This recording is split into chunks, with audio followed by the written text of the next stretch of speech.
Hello viewers, welcome back to NS English Academy. This is Sonia. Guys, in today's video, we are going to discuss top 50 UGC NET English PYQs from African literature. So from the help of this video of mine, you guys complete revise your African literature. Okay? So stay tuned till the end of this video. Don't skip while watching because you can miss important point as well, guys. Let's revise again and again these questions क्योंकि these are frequently appeared in your examination, so please keep in your mind. First question हमारे पास है, which of the following are major themes in African literature? Most important question है that appeared many time in your examination, in fact repeat, so please keep in your mind. Answer we have colonialism and its impact, neo-colonialism and resistance, the celebration of European culture, the assertion of African identity. So here are the answer more than one. अगर मैं themes की बात करूँ African literature में, then option A, B and D are the answer. Apart from these, we have more key themes जो आपके African literature लिखते हैं, राइट जैसे कि कॉलोनियलिज्म एंड रेसिस्टेंस के ऊपर, पोस्ट कॉलोनियल आइडेंटिटी क्राइसिस इनके थीम्स होते हैं, clash between traditional and modernity आपको इनकी राइटिंग्स में देखने मिल जाएगा, role of women and gender issues, and African diaspora and migration, and guys last one, oral traditions influence on written text. These are the major themes जो आपको देखने मिलेंगे in the writings in African literature, right? तो इनको अपने mind में रखिएगा sustain करके because this question again and again repeat in the different format in your examination. Let's move on next question. Friends, अगर आप मेरे चैनल पर नए हैं so don't forget to subscribe my channel to get further और daily update regarding UGC NET English exam, क्योंकि मैं daily इसी तरह से आपको प्रैक्टिस सेशन लेकर आती हूँ अपनी वीडियोस और शॉर्ट वीडियोस के थ्रू, जहां मैं आपको सॉलिड रिवीजन देने की कोशिश करती हूँ from this syllabus of your. So अगर आप रियली चाहते हैं अपने एग्जाम को क्वालिफाई करना और स्कोर हाई करना चाहते हैं, then you will have to subscribe my channel and guys you have to like video also if you think the content I used for you all are worth for you, right? चलिए next question है, who is known as the father of African literature? This is most important question. देखिए answer है हमारा Chinua अचीबे. अभी आप सोच रहे होंगे why do we consider Chinua Achebe the father of African literature? So I'm just telling you what is the reason behind it.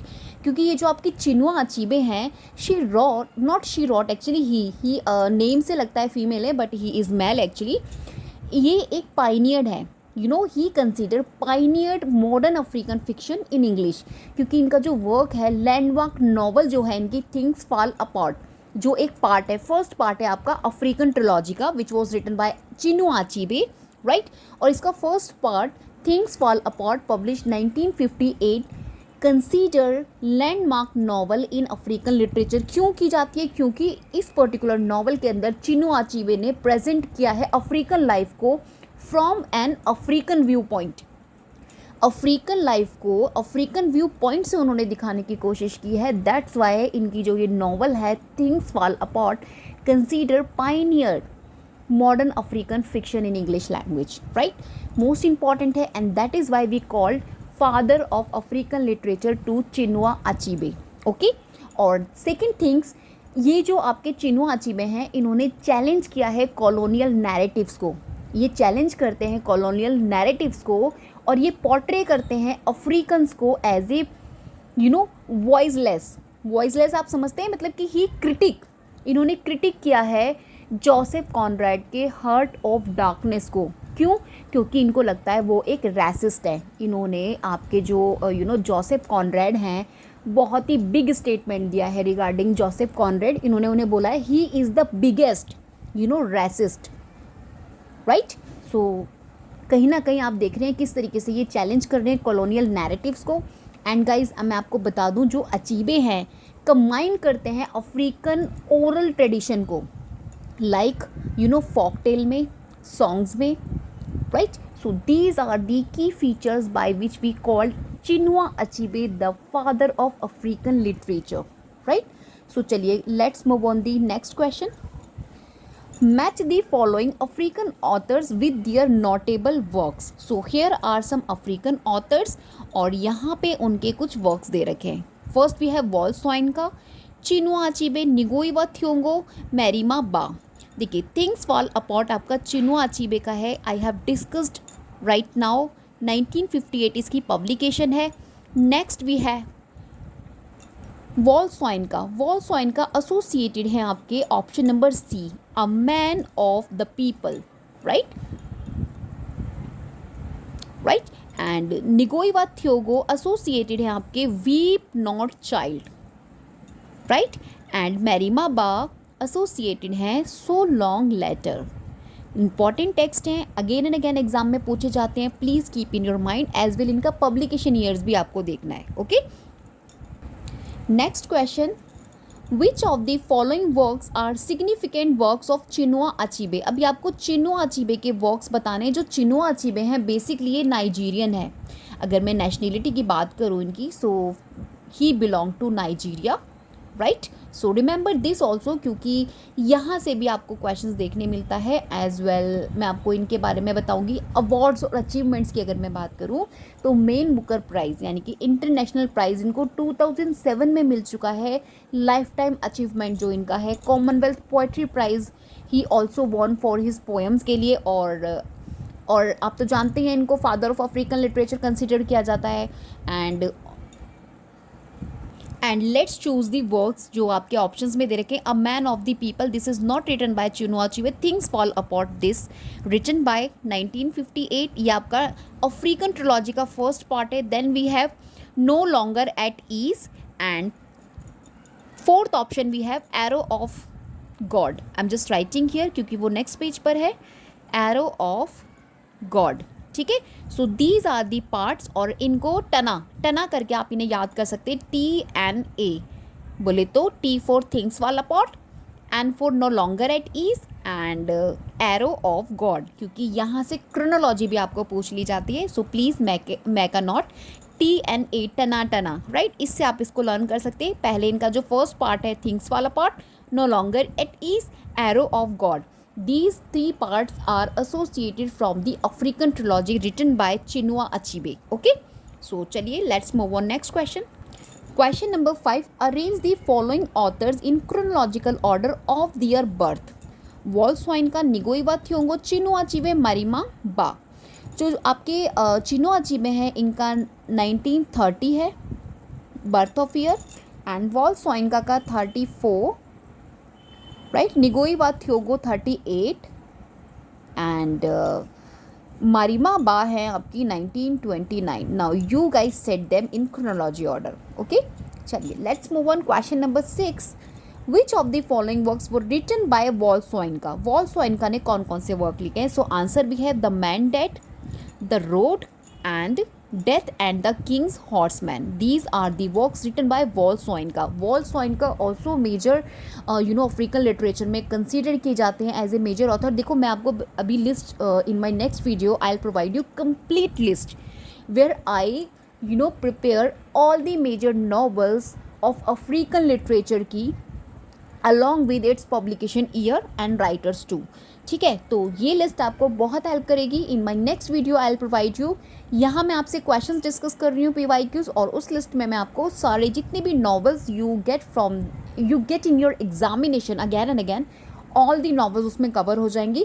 Next video होगा, please wait कीजिएगा उसके लिए। Maybe tomorrow I will upload, and now I am just going to discuss the PYQs। तो पहले आप इनको practice कीजिए, और इसका रिवीजन आपको वो कंप्लीट लिस्ट दे देगी, ठीक है, जहाँ पे मैंने पब्लिकेशन ईयर भी लिखा हुआ है, जितने भी मेजर वर्क्स हैं, okay. So let's move on next question. Question number 7. Which of the following African writers are associated with the genre of magical realism? अभी मैजिकल रियलिज्म से आपके कौन कौन से जो राइटर्स हैं, अफ्रीकन राइटर्स हैं, एसोसिएटेड है? देखिए, Gabriel Garcia Marquez, first of all this is a most major name we study in the magical realism, right. So guys ध्यान से देखिएगा, यहाँ पे जो आपका क्वेश्चन है, which of the following African writer, देखिए इन्होंने पूछा है अफ्रीकन राइटर कौन सा है। अगर मैं गैब्रियल गार्सिया मार्क्यूस की बात करूँ तो he is not African writer actually, लेकिन एसोसिएटेड है आपके मैजिकल रियलिज्म से। ये एक्चुअली बिलोंग करते हैं Latin America, right, not African literature. So that's Y आपके मैजिकल रियलिज्म में एसोसिएशन तो है मार्क्यूस का, मगर he is not African writer. इस तरह से एग्जामिनर आपको कंफ्यूज करते हैं। अभी मैं भी हो गई थी फॉर अ सेकेंड, जब मैंने सारे ऑप्शंस देखे, then I come to know जो आपका एग्जैक्ट आंसर है that is option number B, Amos Tutuola. Tutuola, right. ये जो एमोस टुटोला है इनका एसोसिएशन है, क्योंकि ये एक अफ्रीकन राइटर हैं और अक्सर इनका एसोसिएशन आपको देखने मिलेगा मैजिकल फैंटेस्टिकल स्टाइल से। सो that's why this is the answer. और इनकी जो नेशनैलिटी है वो है नाइजीरियन, ये नाइजीरियन नेशनैलिटी से है। So that's why this is the answer. ये आपका ऑप्शन नंबर बी आंसर है। This is not the answer to that question. Okay, let's move on question number 8। Which of the following works explore the theme of colonialism in African literature? अभी आपको वो works बताने हैं जहाँ पे आपको theme देखने मिलेगा colonialism in African literature. So answer we have Things Fall Apart, Chaik and the River. Okay, these two works associated हैं आपके थीम बेस्ड हैं इसमें colonialism in African literature. Let's move on question number 9. Identify the genre of following African text. अभी इनका कौन सा genre है? Like things fall apart, the road, season of migration to the north, the palm wine drinkard. और यहाँ पे आपको कुछ जेनरास दे रखे हैं जैसे post colonial novel, magical realism, tragedy और हिस्टोरिकल फिक्शन। तो फ्रेंड्स आपका जो थिंग्स फॉल अपार्ट है एसोसिएटेड है आपका पोस्ट कॉलोनियल नॉवल से, right. And the road associated है आपका tragedy, and season of migration to the north associated है आपका ऑप्शन नंबर वन सेक सीजन ऑफ, ये भी आपका पोस्ट कॉलोनियल है, वन सेक। सो गाइज येस, आपका जो ये season of migration on to the north है ये भी आपका पोस्ट कॉलोनियल एक्चुअली नॉवल से एसोसिएशन है, राइट। और जो पाम वाइन ड्रिंकर्ड है this is associated with the magical realism. ये आपका जो ऑप्शन है वो गलत आ गया है। पोस्ट कॉलोनियल नॉवेल्स आपके 2 हैं अफ्रीकन टेक्स्ट में, things fall apart and season of migration to the north, right. And the road आपका ये एक ट्रेजेडी है, and the palm wine drinkard ये आपका मैजिकल रियलिज्म से एसोसिएशन है। So now I have told you the genre and the African text. Let's move on the question number 10. Question number 10. Which of the following works by Ngugi wa Thiong'o focus on the theme of the African experience under colonial rule? अभी यहाँ पे कुछ works दे रखे हैं आपके, like weep not child, petals of blood, the river between, the grain of wheat. These are work written by Ngugi wa Thiong'o. ये जो आपके राइटर है इनके थ्रू लिखा गया है। अभी उन्होंने पूछा है कि फोकस किस पे क्या है, तो यहाँ पर जो आपका आंसर है weep not child and the river between. These 2 works हैं जो फोकस करते हैं theme of African experience under colonial rule. देखिए थीम से लेकर अफ्रीकन लिटरेचर से आपको काफ़ी सारे टेक्स्ट पूछे जाते हैं, तो आप इन क्वेश्चंस को अवॉइड मत कीजिएगा। ग्रेट प्रैक्टिस आपको मिल रही है, आपके रिवीजन अच्छा हो जाएगा। प्लीज़ इनको अच्छे से प्रैक्टिस आपको करना है क्वेश्चंस को। जो भी मैं आपके साथ क्वेश्चन शेयर कर रही हूँ ऑल आर A1, राइट। चलिए 11 number, in which of the following works does Wole Soyinka explore Nigerian politics. वो उनका कौन सा वर्क है जिसमें इन्होंने नाइजीरियन पॉलिटिक्स को एक्सप्लोर किया है? So answer we have a man died and the road, right. वैसे तो ये जितने भी वर्क्स हैं आपके लिखे गए हैं वॉल्सॉइनका के द्वारा, एंड दीज 2 वर्क्स हैं जहाँ पे इन्होंने एक्सप्लोर किया है नाइजीरियन पॉलिटिक्स को। Let's move on question number 12. Which of the following are major themes in Mariama Ba so long a letter? So long a letter ये जो इनका वर्क है ये बेसिकली कौन से थीम्स पर बेस्ड है? तो answer we have option number B and D, divorce and its social consequences and polygamy. These 2 themes based हैं आपके मारिमा बा का सो लॉन्ग अ लेटर इस वर्क के। Remember, let's move on next question. Match the following African authors to their country. Chinua Achebe, Wole Soyinka, Ngugi wa Thiong'o, मारिमा बा। ठीक है, now आपको इनको मैच करना है according to their country they belong to. Most important है, यहाँ से भी आपको क्वेश्चंस मिलता है।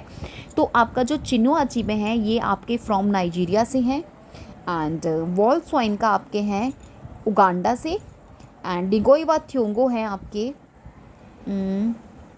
केन्या के, एंड सेनेगल के हैं आपके Mariama Ba. Remember these countries of these African authors, most important. Let's move on question number 14. In which of the following works does Ngugi wa Thiong'o criticize the effect of British colonialism on African culture? वो कौन सा work है? So answer we have The River Between. Next question, which African writer is known for his use of satire to critique post colonial African society. तो वो कौन से writer हैं जो जाने जाते हैं यूज़ करने के लिए सटायर, एक जो टू क्रिटिक करने के लिए पोस्ट कॉलोनियल अफ्रीकन सोसाइटी? सो आंसर भी है वॉल्सॉइन का।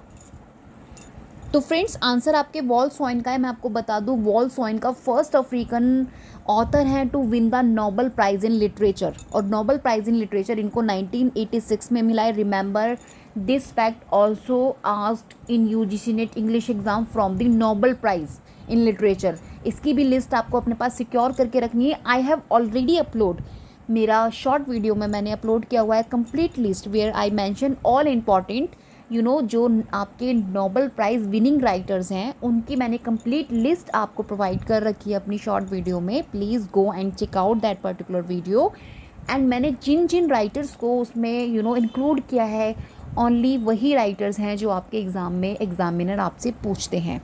प्लीज़ उसको आपको देखना है if you really want to complete your revision. Okay, तो वॉल्सॉइन का आपके one of first African consider किया, नॉट वन ऑफ, एक्चुअली ये फर्स्ट अफ्रीकन है, मैंने अभी आपको बताया, जिन्होंने नोबेल प्राइज़ इन लिटरेचर में मिला है, जिनको ईयर है 1986 when he won this particular price.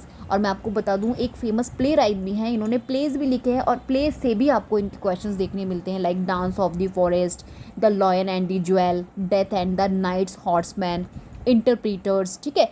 And इन्होंने मेमोर भी लिखा है द मैन डेड करके, जो कि प्रिजन नोटबुक है।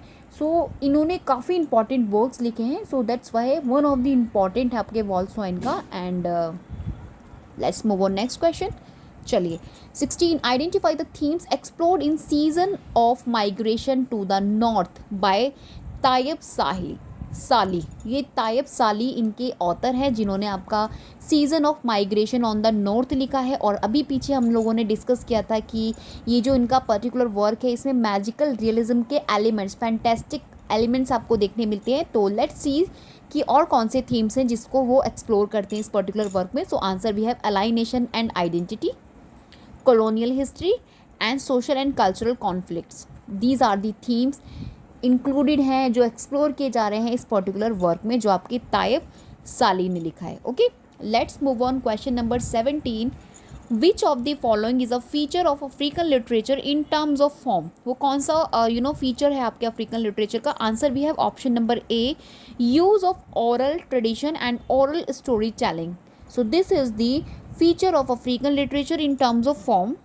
Question number 18, which African writer is known for his critique of the post-colonial African elite and their failure to address the need of the people? So answer we have E.V. Arma, right? E.V. Arma. तो ये वो writer हैं, African writer हैं जो जाने जाते हैं अपने क्रिटिक के लिए of the post colonial African elite के लिए, राइट? चलिए क्वेश्चन नंबर 19। ये जो क्वेश्चन अभी मैंने आपके साथ डिस्कस किया है, दिस नॉट रिपीट, लेकिन ये एग्जाम में पूछा जा चुका है, that's why I include in this. Match the works with their correct genre, right? Again you will have to match them. Things fall apart, weep not child, the road, so long a letter. I think this come again, repeat हो रहा है ये आपका। तो चलिए देख लेते हैं। थिंग्स फॉल अपॉर्ट आपका पोस्ट कॉलोनियल नॉवल है, एंड वीप नॉट चाइल्ड ये एसोसिएटेड है आपका buildings Roman, right? Option D. And the road ये आपका एक प्ले है जिसे आपके वॉल्सॉइनका ने लिखा है। We have discussed about it also. So long a letter ये आपका एक फेमिनिस्ट फिक्शन है, ठीक है। देखिए ये क्वेश्चन सेम नहीं है, यहाँ पे इन्होंने चेंजेस किए, मतलब कि इन्होंने जो फॉर्मेट है वो चेंज किया है। तो इसी तरीके से एग्जामिनर रिपीट करते हैं क्वेश्चन, कुछ ना कुछ फॉर्मेट में चेंजेस ला देते हैं, लाइन्स चेंज कर देते हैं। सो एग्जामिनर आपको कन्फ्यूज़ करने की पूरी तरीके से कोशिश करते हैं, राइट? चलिए question number 20 we have which of the following is a key characteristic of African oral literature? Oral literature का की कैरेक्टरिस्टिक कौन सा है आपके अफ्रीकन लिटरेचर में? So answer we have folklore and myth passed down through generation, right? Question number 21, which of the following themes are central in Chinua Achebe's things fall apart? ठीक है, तो वो कौन सी थीम्स हैं, राइट, जो सेंट्रल है इस पर्टिकुलर इनका जो ट्रिलॉजी, अफ्रीकन ट्रिलॉजी का फर्स्ट पार्ट है 1958। सो यहाँ पे जो थीम्स है, तो एक तो आपका क्लैश इसमें दिखाया गया है ट्रेडिशन एंड मॉडर्निटी का, एंड कल्चरल प्राइड आपको इसमें देखने मिल जाएगा यूरोपियन इंपेरियलिज्म का, and the role of religion in community life, ठीक है। चलिए question number 22, which African writer won the Nobel prize for literature? Wole Soyinka को मिला, अभी पीछे वी हैव डिस्कस 1982 में, राइट? और ये फर्स्ट अफ्रीकन राइटर है जिन्होंने इस प्राइज को वॉन किया है। 23 question, which of the following is considered the first novel in African literature? में जो फर्स्ट नॉवल है वो है आपकी the palm wine drinkard. Question number 24, in which work does Ngugi wa Thiong'o criticise the effect of British colonialism on African culture? वो कौन सी है? The river between, right, by Ngugi wa Thiong'o। Question number 25, which of the following works is an example of African drama? The man who died by Wole Soyinka, ये आपका है African drama, example of African drama. Okay, तो ये particular है जो क्या है, work season example है आपके अफ्रीकन ड्रामा का। Okay, match the author to the countries they belong to. Wole Soyinka, Chinua Achebe, Ngugi wa Thiong'o, Mariama. तो Nigerian, Kenya, Senegal, we have discuss this question, so no need to discuss again. ये question repeat हुआ है, that's why this comes twice in this video. Let's discuss some works, major works of African literature that repeat or appeared in your examination again and again. So first we have Things Fall Apart. First part, 1958 publication written by Chinua Achebe, right? 1958 publication और African trilogy. African trilogy का part है ये, ठीक है? And A Man of the People 1966 publication Chinua Achebe का। This is not African trilogy का part है, लेकिन ये अनदर वर्क है जो आपके चिनुआ अचीबे ने लिखा है, और ये वर्क आपका रिपीट होता है एग्जाम में इन मैचिंग्स एंड क्रोनोलॉजी क्वेश्चंस में। No long at ease 1960 publication, this is the second part, ये सेकेंड पार्ट है आपका अफ्रीकन ट्रिलॉजी का। 1960 पब्लिकेशन है। Arrow of God 1964 Chinua Achebe, ये इसका थर्ड पार्ट है अफ्रीकन ट्रिलॉजी का। तो first part we have things fall apart, second we have no longer it is, and third we have arrow of God 1958, 1960 and 1964। इसके बाद इनका आता है a man of the people 1966 Chinua Achebe, number 4 novel written by Chinua Achebe African literature में। तो इनको आप chronology में लिखिएगा, आपको बहुत हेल्प करेंगे क्योंकि यहाँ से आपको क्वेश्चन देखने मिलता है। Let's move on next. Weep not child, again and again repeat होता है ये आपका वर्क, 1960 पब्लिकेशन है और इसको लिखा है Ngugi wa Thiong'o ने। Okay, the river between, this is also by Ngugi wa Thiong'o, publish 1965, repeat in many time in your examination. Petal of Blood, again by Ngugi wa Thiong'o, published 1977. What you have to do, you will have to set them in chronology manner. Next, number 8, we have A Grain of Wheat 1967, Ngugi wa Thiong'o, right? So author Ngugi wa Thiong'o और published in the year 1967. Season of Migration to the North 1966, तायब साली ने इसको लिखा है। 1966 The White Sargasso Sea, right? This text also published in same year 1966. Okay, The Palm Wine Drink Card 1952 by Amos Tutola, right? So 1952 publication है आपकी। So Longer a Letter 1979 by Marima Ba, right? The Man Dead 1972 by Wole सोइनका।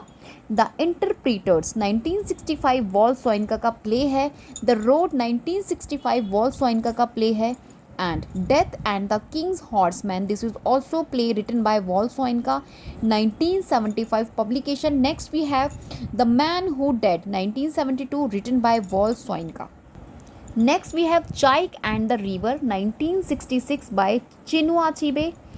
Interpreters 1965 Wole Soyinka. The shadow of a dream 1965 by Ezekiel Mphahlele. Okay, चलिए next question we have which of the following is not written by Wole Soyinka. यहाँ पे कुछ works दे रखे हैं, home and exile, Kongi harvest, the interpreters, the swamp dwellers. तो answer है हमारा ए, क्योंकि जो आपका ये ए है होम एंड एग्जाइल है, ये आपका चिनुआ अचीबे ने लिखा है, आपका 2000 में पब्लिश हुआ है। Otherwise Kongi harvest 1967 publication, the interpreters 1965 and the swamp dwellers 1958। तो ये सभी वर्क्स हैं आपके जो किसने लिखे हैं, सोइनका।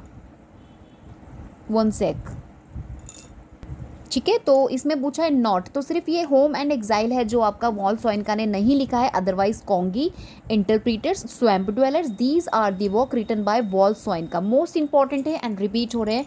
दीज आर दी PYQs जो मैं आपके साथ लिस्ट शेयर कर रही हूँ from the different resources. I am just trying to give you complete revision. Okay, तो let's move on next question. Next question we have, which of the following not written by Buchi एमेचेता।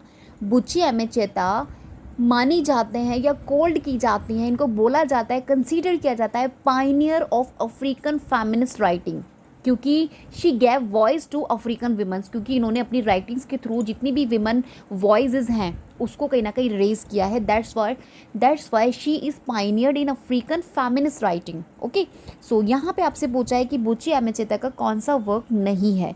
So answer we have C, a question of power, क्योंकि ये आपका Chinua not बुची एमेचेता ने नहीं लिखा, otherwise the joys of motherhood that was 1979 publication है, second class citizen 1974 and Kehinde 1994। These ABD are the works written by Buchi Emecheta, right. Purple hibiscus is a work by, purple hibiscus आपका Chimamanda Ngozi Adichie का work है। Most important, repeat many time. Which two novels of Buchi Emecheta provide a fictionalized portrait of poor young Nigerian women struggling to bring up their children in London। वो कौन सी दो novels हैं, those explore कर रही हैं ये जो आपसे लाइन लिखी है, जो थीम को नाइजीरियन विमेन का स्ट्रगल दिखाया जा रहा है। So answer we have the second class citizen and in the ditch. Okay, let's move on next question. See friends, this question, which two of the following novels deal with the theme of apartheid। देखिए apartheid का meaning होता है रंग भेद, और I am telling you this particular question, same question, ये आपका previous paper है जो प्रीवियस आपसे पूछा गया एग्जाम में, और दोबारा same question with the same options के साथ आपसे 7 जैन को जो अभी लिटरेचर का एग्जाम हुआ है ना आपका इंग्लिश लिटरेचर का, वहाँ पे आप देखिएगा सेम क्वेश्चन आपको देखने मिलेगा, और ये उससे पहले का क्वेश्चन है, right. So I am telling you इस तरीके से आपसे क्वेश्चन रिपीट होते हैं, और ये मोस्ट इंपॉर्टेंट क्वेश्चन है कि जो कौन सा वो अपार्थाइड थीम से डील करता है, तो वो कौन से वर्क्स हैं। So answer we have July's people, cry the beloved country and mimic man. No, mimic man is not, I think option C है ना हमारा, तो B एंड C ये जो 2 टेक्स्ट हैं, दीज आर द टेक्स्ट जो आपके अपार्थाइड थीम को लेकर बेस्ड हैं, डील करते हैं basically. So friends, now I end my video. I tried my best to give you complete revision to African literature. अभी मेरी नेक्स्ट वीडियो में मैं आपके साथ वो सभी नॉवेल्स डिस्कस करने वाली हूँ जितनी भी अफ्रीकन लिटरेचर में आपसे अगैन एंड अगैन पूछी जाती है, along with its publication year, right. जब तक आप इस वीडियो को प्रैक्टिस कीजिएगा, we will meet in tomorrow और in next video. Bye bye.